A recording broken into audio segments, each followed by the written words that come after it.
Hi guys, Jordan from P&P Campers. I'm just going to do your handover video on your Auto Trail Mohican.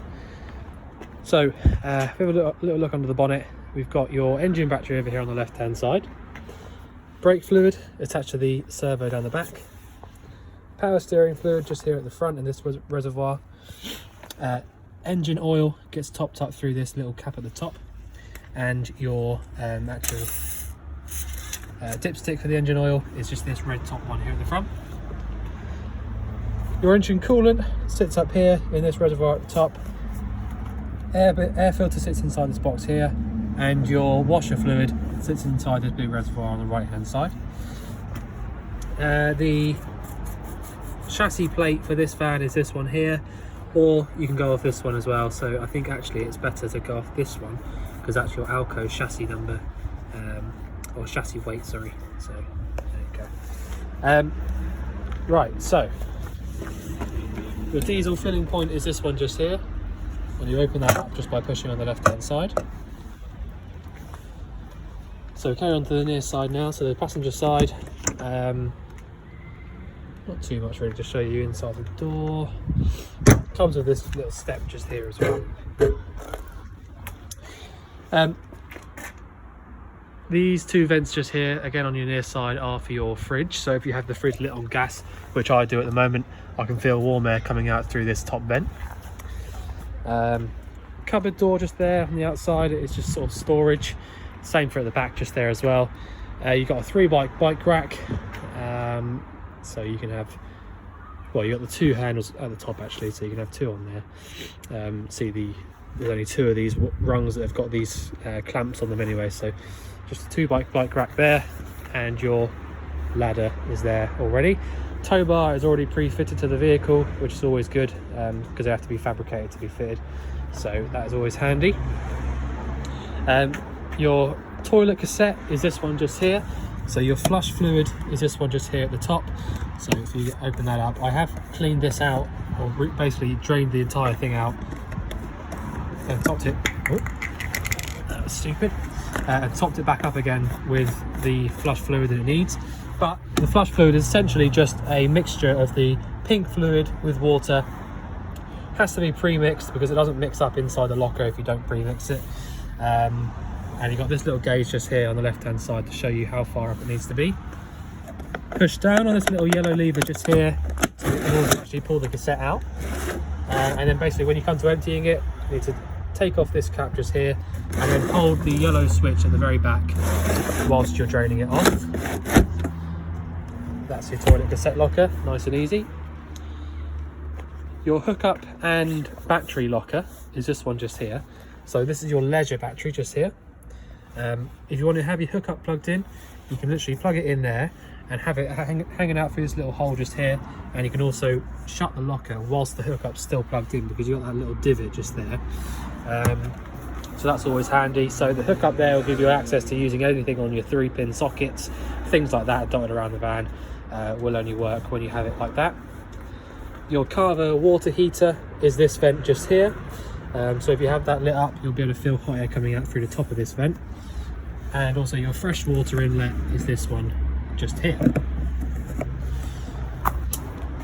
Your gas locker is this one just here, and actually hold it up, you've got this little piece of metal that sits behind that catch. At the minute you've got a 4.9 kilo propane bottle hooked up there, but I did have to fit a new piece of hose, so you've got a good few years on that hose, and that is a brand new regulator as well. You can have whatever bottles you want in here because it's a really good sized locker. You can have 2 6-kilo propanes in there, which would be, I think, the biggest sort of way you could do it. But this, even that, it's a brand new bottle. Well, it's about half full I think, but even that will last you quite a long time, so yeah, it's all good. I'll jump inside and show you a few bits in the cab in just a second. Right, so let's just jump in here. I'll tell you what as well, it's actually a really well insulated van because, I mean, I've got the heating on now, but I've only had it on for about 2-3 minutes and it's already starting to get warm in here. So, you know, really well insulated van. So the actual cab itself, as promised, is You've got a 5-speed manual gearbox, where reverse is just literally bottom right, like that. Indicators on these are this little front left-hand stalk here is the indicators, and if you have your lights on, which is this little dial down here, so side lights, main beam, if you've got your main beam on and you go down like this, that'll basically be a constant full beam. So you flash from here, so flash is pulling forward, full beam all the way down. So make sure this is up for normal driving, basically. Washers and wipers are on this right hand stalk over here, and the other one here is your headlight aim, so you can leave that exactly where it is, because obviously on its MOT it would have passed in that position, so you don't need to move that unless you're towing, you know, unless the back of the van gets pulled down basically and the front goes up. All of your heater dials are in the middle just here, so you've got your actual fan settings, so where the fan blows the air to, temperature of the air and how powerful. Hazard lights are from that switch just there in the middle, and you've got a single DIN JVC head unit there. The van starts up every time. We've never had a problem with it sort of starting up. You know, it's had its full service and MOT, so you know, should be good to go really. But yeah, so I think that's about it for the cab really. Oh, your reversing camera will come on. If you have it in reverse and the engine's running, it will just turn itself on when you press that button there, and the same to turn it off again. So I did have that working just a minute ago, so you shouldn't have any issues with that. Right, probably easiest to show you the heating first, as I've already got it on. So really simple. The flame is so that you can see just down there. There's a little glass plate down there so you can see straight in. Now the only thing I'll say is it's totally normal on a van of this age, not that it's old, but basically if these haven't been used much, you will see that the flame is a little bit orange. That is really not very bad at all, but what I'm saying is if you use this heater a bit more often on this gas setting, then basically that orangeness will go away and it'll eventually end up being a nice blue flame. I've seen 10 times worse than that. That's not bad whatsoever. It's just, you know, as soon as you start seeing a bit of an orange flame like that, it just sort of calls out to be used a little bit more. So if you can do that, use it a little bit more on the gas, which I'll show you how to do now. So on the top here is your actual gas dial. So when it's off, you want it facing here, this little circle. All right. All you need to do to actually get this to light up is quite literally just turn it to here where you've got this little spark symbol and push it down. Straight away, as soon as you turn it to here, even before you push the button down, you'll hear a little igniter. So you push it down when you're facing this little spark, you'll see the flame light up in there on its pilot flame, and then you literally just want to turn it around to where the position is now where I've got it. All right, that is it. That's all you need to do. Once it stays on like this, so you know, a nice clear flame like that, you're not touching the dial at all, you can then look up here to your Truma vent. Now basically, some of the newer heaters have got a little dial over here on the left hand side, which is for the fan anyway, but on these ones it's a separate little switch.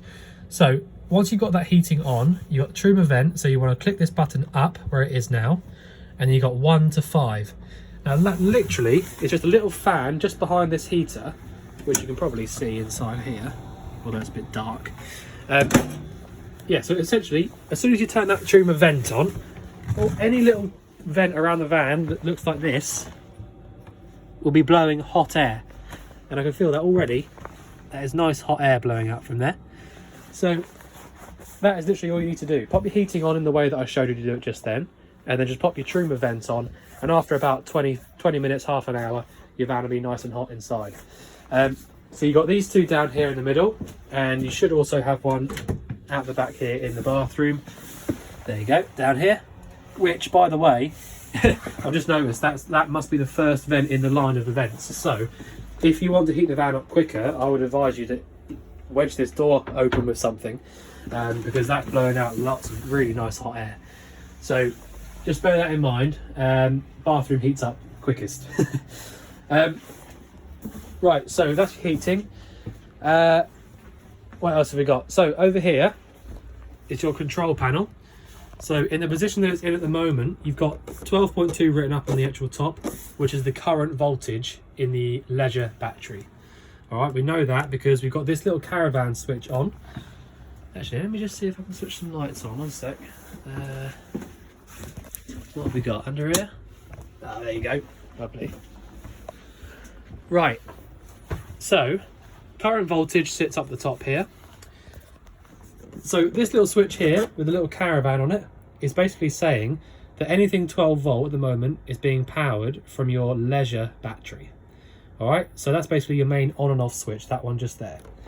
Now, if I click this button here with a V in it, it's telling us that voltage. All right, so I can turn that off if I want to, turn it back on again, 11.6. A, that's just telling you the ampage, so you don't really need to look at that, this doesn't really mean much. Fresh water level, so that's nearly full, so that's 0.8 out of 1 basically. You can turn the pump on.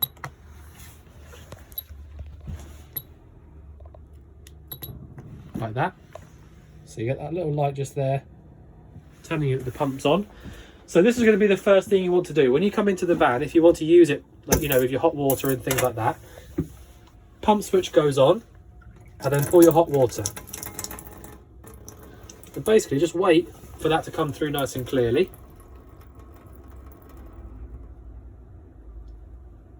So basically what happens is you have a little bit of air in the system, which builds up by, if you have the heating on and then you basically, or the hot water, sorry, the carver hot water. Sometimes if you use the hot water like that and then it gets cold again, you'll find that the water expands and then contracts again and you're left with some air in the boiler. So that's all that is. So after a little minute, after the battery's been charged up a little bit, you'll start getting the water coming back through the tap there, sorry. And then, you know, you'll have a nice steady stream of water coming through the tap there, and then you can turn these buttons off.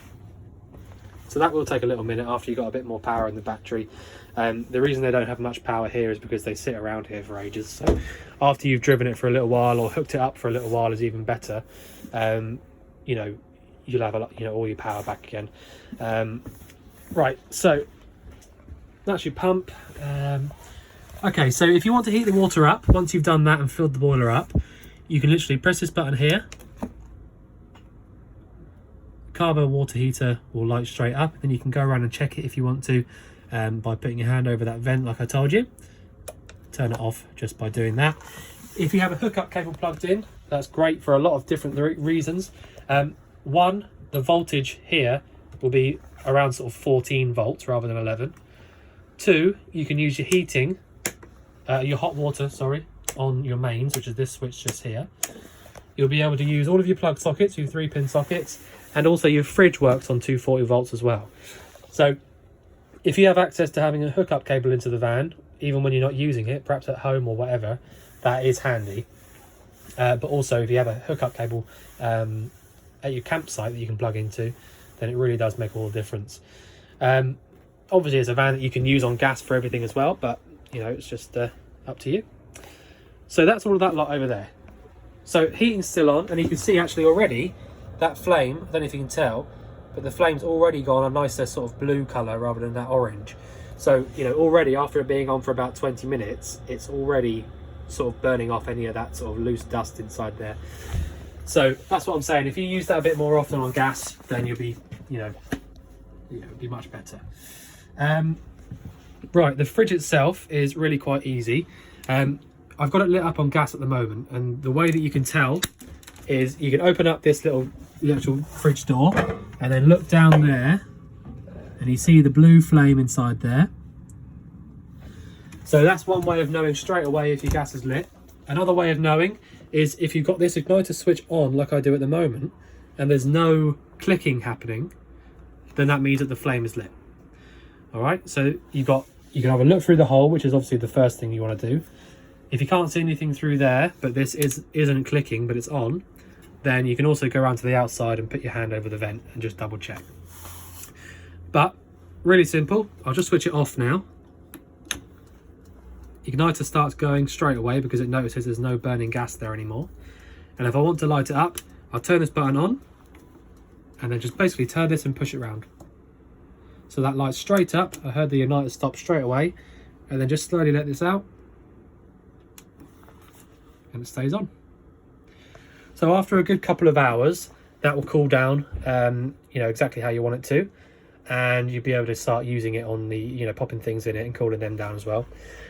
If you have a hookup cable, then that works just as well, but all you need to do is click this button here, and that will light up green.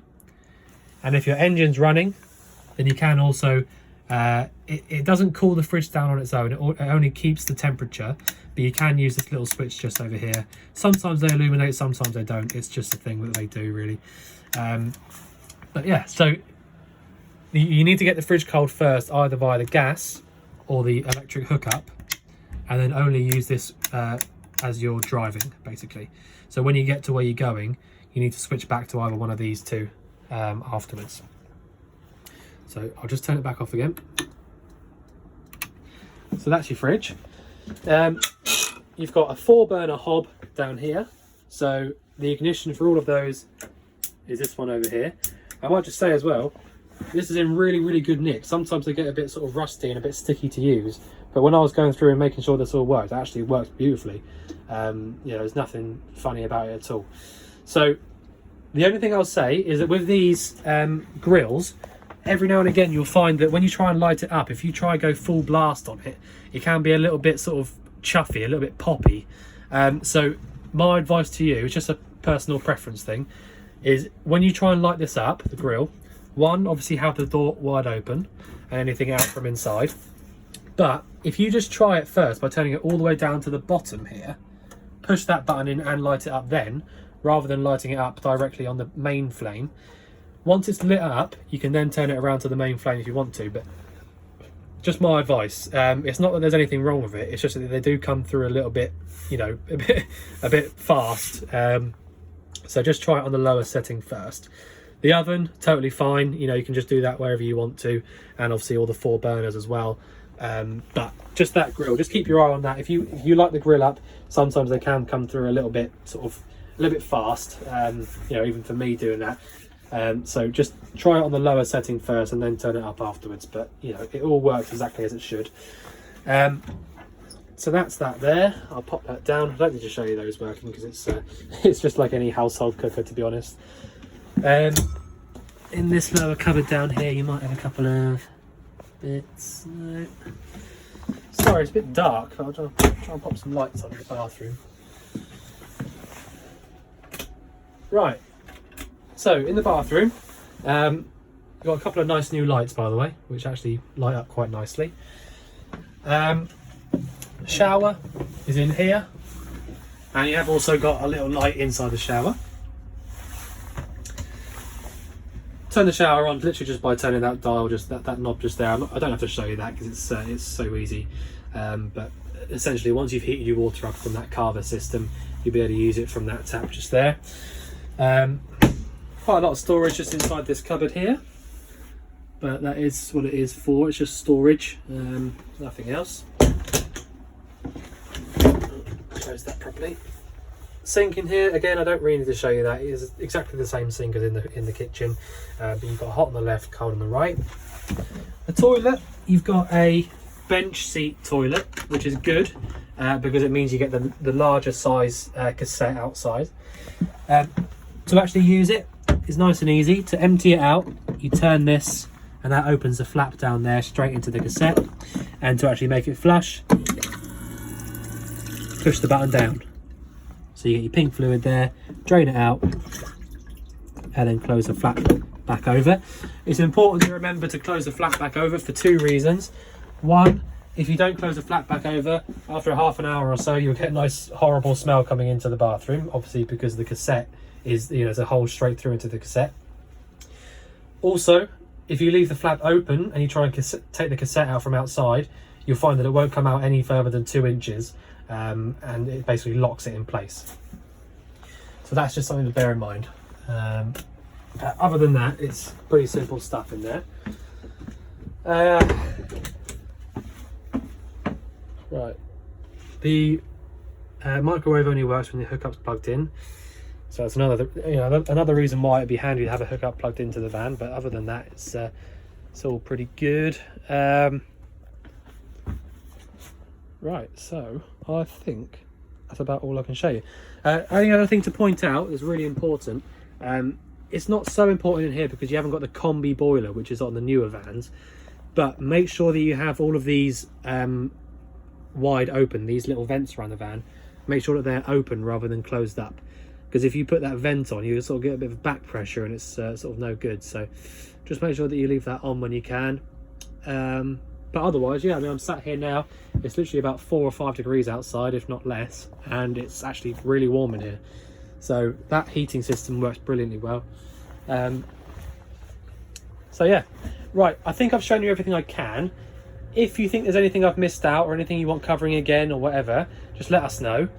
But otherwise, we look forward to seeing you soon to collect your van. Thanks very much.